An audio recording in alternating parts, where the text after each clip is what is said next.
Praise the Lord. I greet you very good morning. In the precious name of our Lord and Savior, Jesus Christ, మన ప్రభువును రక్షకుడైన యేసుక్రీస్తు నామంలో మీ అందరికీ శుభాలు తెలియచేస్తున్నాను. ఎలా ఉన్నారు మీరంతా? బాగున్నారా? ఈరోజు దేవుని వాగ్దానం ధ్యానం చేద్దాం. మీ నమ్మిక చొప్పున మీకు కలుగునుగాక. హల్లెలూయా. దేవుడు కర్త, కలగచేసేవాడు. శూన్యములో సమస్త సృష్టిని కలగచేసినవాడు ఆయన.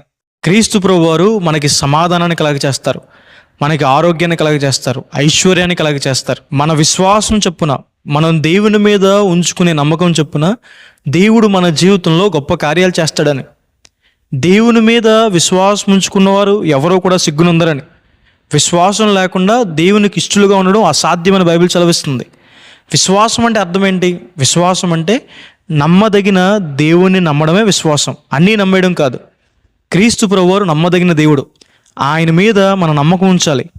మన విశ్వాసం నుచ్చెన లాంటిదైతే ఆ నుచ్చెను తీసుకువెళ్ళి తాటేకి దడ మీద వేసి మనం పైకి ఎక్కాలనుకుంటే మనం కింద పడిపోతాం. అదే నుచ్చెను తీసుకువెళ్ళి కాంక్రీట్ వాల్ మీద, ఒక సిమెంట్ వాల్ మీద వేసామనుకోండి, మనం పైకి ఎక్కుతాం. మన విశ్వాసం ఈ సృష్టి మీద పెట్టుకుంటే, మన డబ్బు మీద, మన శక్తి మీద, మన జ్ఞానం మీద, జంతువుల మీద, మనుషుల మీద, ఈ లోక సంబంధమైన వాటి మీద మన విశ్వాసం, మన నమ్మకం పెట్టుకుంటే సృష్టి గతించిపోతుంది. ఒకరోజు మనం పెట్టుకున్న నమ్మకం కూడా గతించిపోతుంది. కానీ సృష్టికర్త అయిన క్రీస్తు ప్రభువారి మీద మనం పెట్టుకునే విశ్వాసం మన అభివృద్ధి పరుస్తుంది, మనకు పరలోక రాజ్యాన్ని, నిత్య జీవనం అనుగ్రహిస్తుంది. క్రీస్తు ప్రభువారు మాట చొప్పున, ఆయన మాట మీద విశ్వాసంతో వల వేసిన పేతురు గారు 2 దోణుల నిండుగా చేపలు పొందుకున్నారు.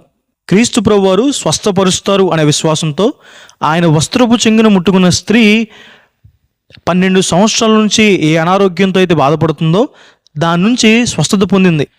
దేవుని కార్యాల మీద విశ్వాసం ఉంచిన రాహాబు అనే స్త్రీ విశ్వాసంతో తన ఇంటికి ఎర్రని దారం కట్టడం ద్వారా ఇరుకో ప్రాంతమంతా కూలిపోయిన ఆమె ఇంటి వారు కాపాడబడ్డారు. విశ్వాసంతో పనిచేసిన ఇస్సాకు 100 అభివృద్ధి పొందారు. లాజరు చనిపోయినప్పుడు క్రీస్తు ప్రభువారు చెప్పిన మాట, నువ్వు నమ్మితే దేవుని మహిమను చూస్తావని. ఆ రోజు క్రీస్తు ప్రభువారు వారి నమ్మిక చొప్పున లాజర్ని తిరిగి లేపారు. నమ్ముట నీ వలనైతే నమ్మువానికి సమస్తము సాధ్యమే. దేవుని మీద విశ్వాసం ఉంచుకుంటే అసాధ్యము అనుకున్న కార్యాలు కూడా మన జీవితంలో సుసాధ్యమవుతాయి అని. దేవుని మీద మనం విశ్వాసం ఉంచుకుంటే మనకి సమాధానము, స్వస్థత, ఆశీర్వాదము అన్నీ కలుగుతాయని. అవిశ్వాసం మనకు పనికిరాదు. అవిశ్వాసం అంటే అర్థము అసలు దేవుడు ఉన్నాడని నమ్మకపోవడం.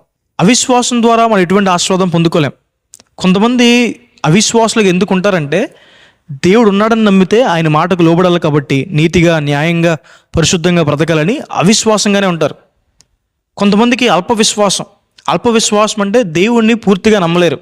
కొన్నిసార్లు మనం డాక్టర్స్ని నమ్ముతాం, ఫైనాన్షియల్ ఇన్స్టిట్యూషన్స్ నమ్ముతాం, బ్యాంక్స్ నమ్ముతాం. కానీ దేవుని మీద, సర్వాధికారి అయిన దేవుడి మీద, సృష్టికర్త అయిన దేవుని మీద, ఆయన మీద మనం సరిగ్గా నమ్మకం ఉంచుకోలేకపోతున్నాం. ఆయన మీద మనకి గొప్ప విశ్వాసం ఉంటే దేవుని నుంచి మనం గొప్ప కార్యాలు పొందుకుంటాము అని. హల్లెలూయా. విశ్వాసం ఉంచండి, దేవుని మాటల మీద విశ్వాసం ఉంచండి. సృష్టికర్త క్రీస్తు ప్రభువారు ఆయన అధికారం మీద విశ్వాసం ఉంచండి. ఆయన మనల్ని చేసిన దేవుడు, మన కోసం ప్రాణం పెట్టిన దేవుడు, మృత్యుంజయుడే 3వ రోజున తిరిగి లేచిన దేవుడు. ఆయన మీద విశ్వాసం ఉంచండి. ఆయన మీద విశ్వాసం ఉంచుకున్నవారు ఎప్పుడూ కూడా సిగ్గునందరు అని. హల్లెలూయా. కాబట్టి ప్రార్థన చేసుకుందాం. సర్వశక్తి మందిరా, జీవం గల దేవైసే, ఈరోజు ఈ వాగ్దానం ద్వారా మాతో మాట్లాడినందుకు దేవా, ప్రభువా మీకు వందనాలు. ప్రియులు ఎంతమంది అయితే ఈ వాగ్దానం వీక్షిస్తున్నారో వారి జీవితంలో మేలు చేయండి, వారికి మీరు సహాయం చేయండి, వారి విశ్వాసం బట్టి వారిని అభివృద్ధి పరచండి. ఎవరైతే విశ్వాసంలో ప్రభు తక్కువగా ఉన్నారో వారి విశ్వాసం అభివృద్ధి పొందేలా దేవా సహాయం చేయండి. ప్రభు గొప్ప కార్యాలు చేయండి, మేలుతో వారిని తృప్తిపరచండి.